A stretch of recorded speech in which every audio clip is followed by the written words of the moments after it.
friends, and welcome back to my channel. My name is Kylie and I'm the maker of all things St. Rogers Street, where we're all about all things DIY hand embroidery. Now, it didn't always start out that way with the tagline of DIY hand embroidery. I actually started out as just home portraits, and that's what I want to do today with you in this video, is take you back to the beginning where St. Rogers Street started, where I learned hand embroidery, how things have gone on Etsy, lessons I've learned along the way, and just basically my whole journey of the past 4 years with this business and with Etsy. And my hope through that is that it would be insightful, encouraging, and just helpful to you wherever you are at in your own hand embroidery business journey. And so let's go ahead and jump right in.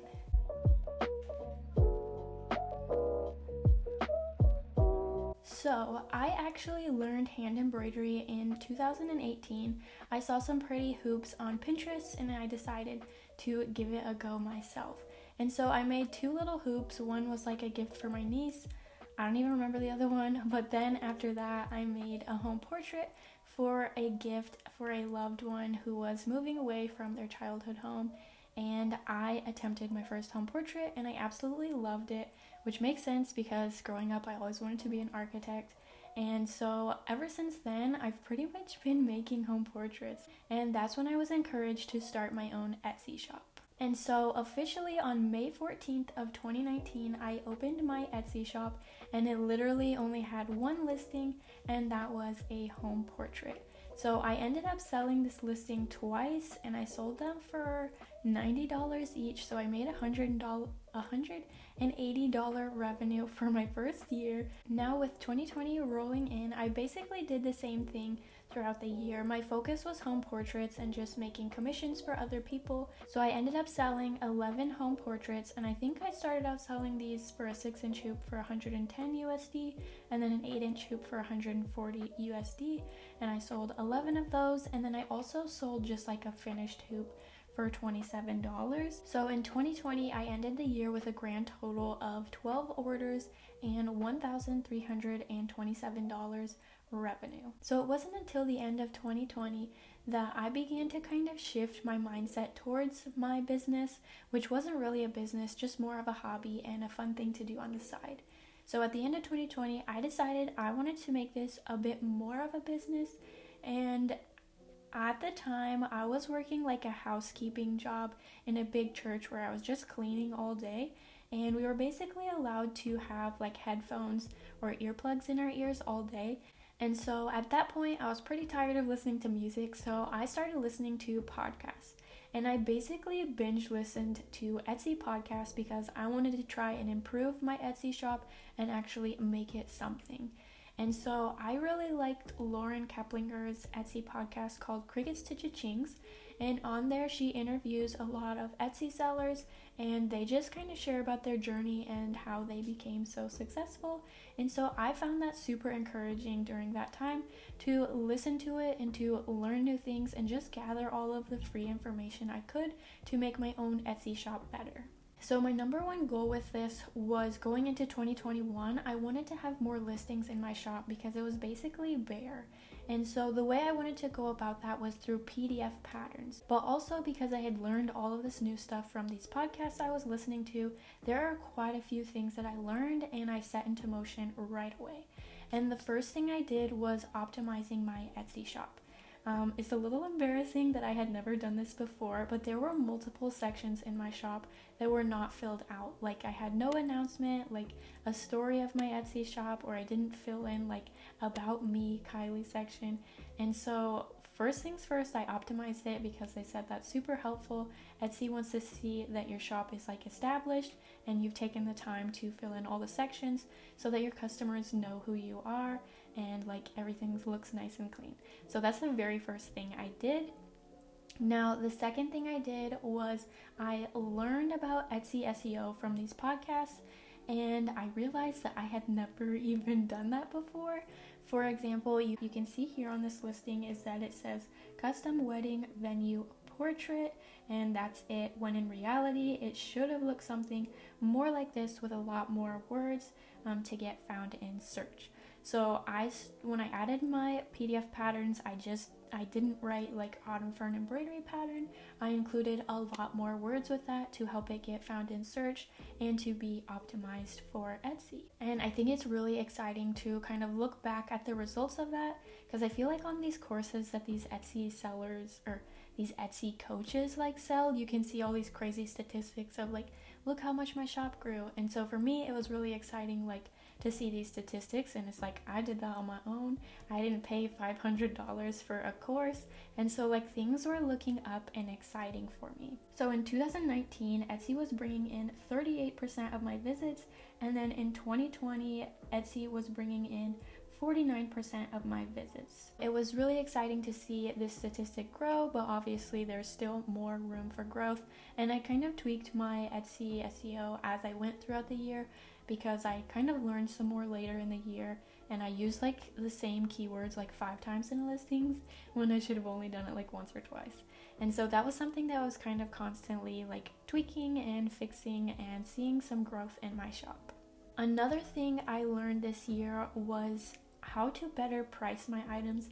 Now this was more specifically for my custom home portraits because they're commissions.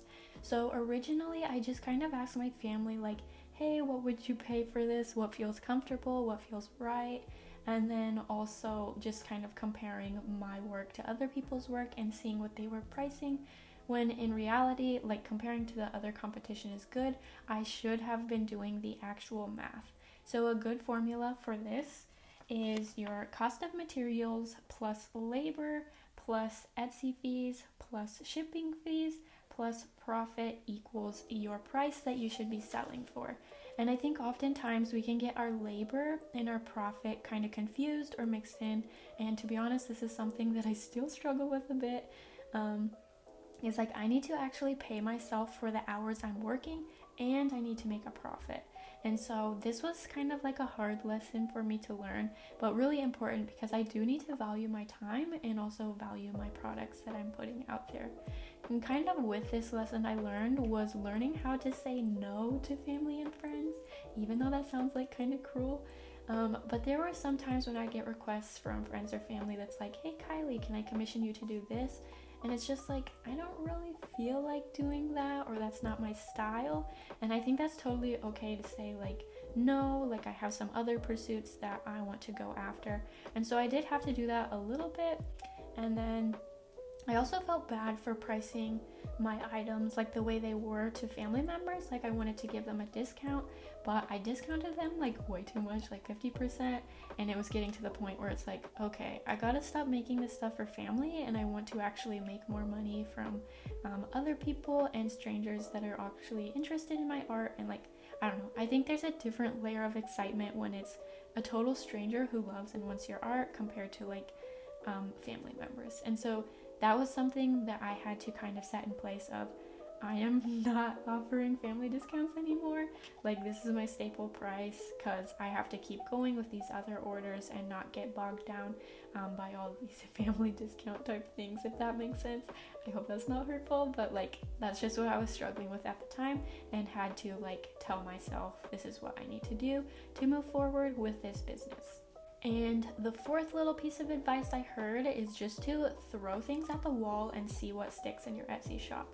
And so there's one thing that was kind of different in my shop that I threw at the wall, and that was custom embroidery home portraits.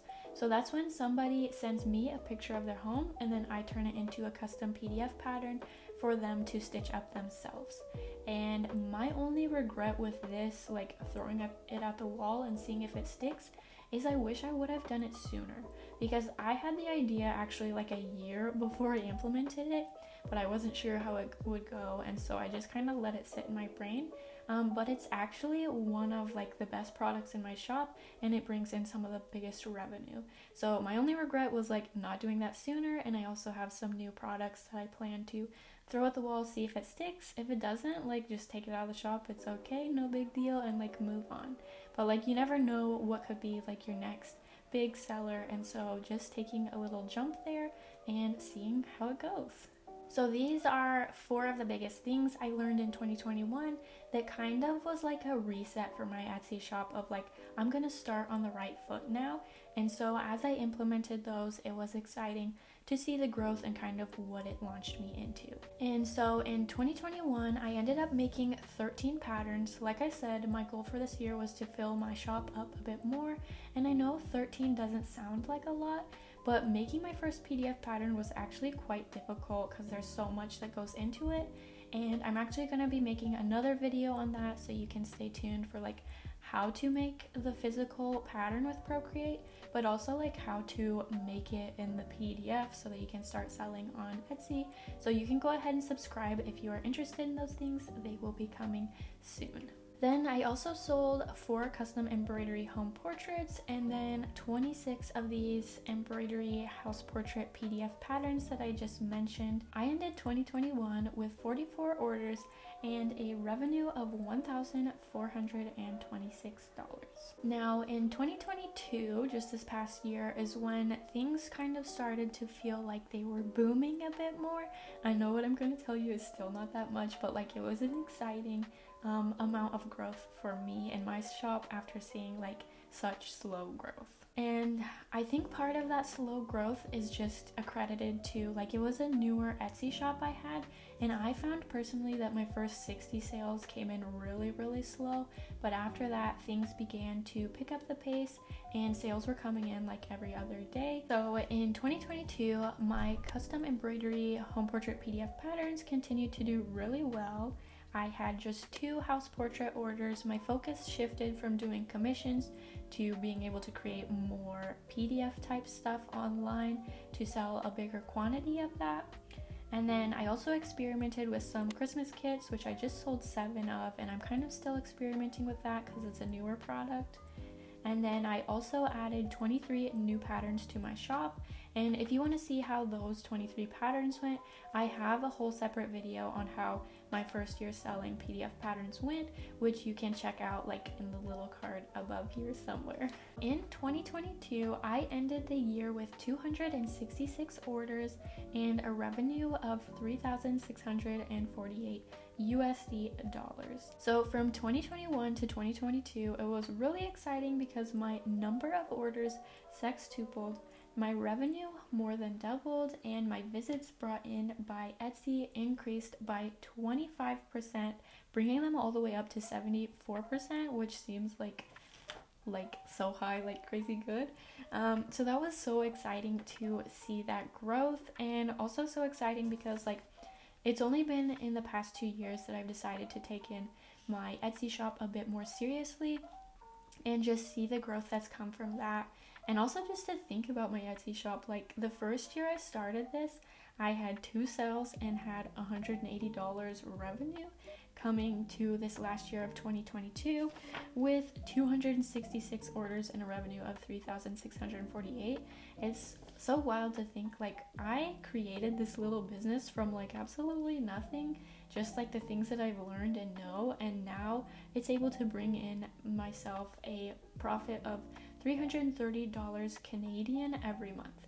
I moved to Canada and now it's like confusing because my money is converting to Canadian currency, but it's been super exciting to see that consistently coming in $330. I know that's still not a lot, but that's still like a significant chunk to like go towards something else instead of like my own job, you know?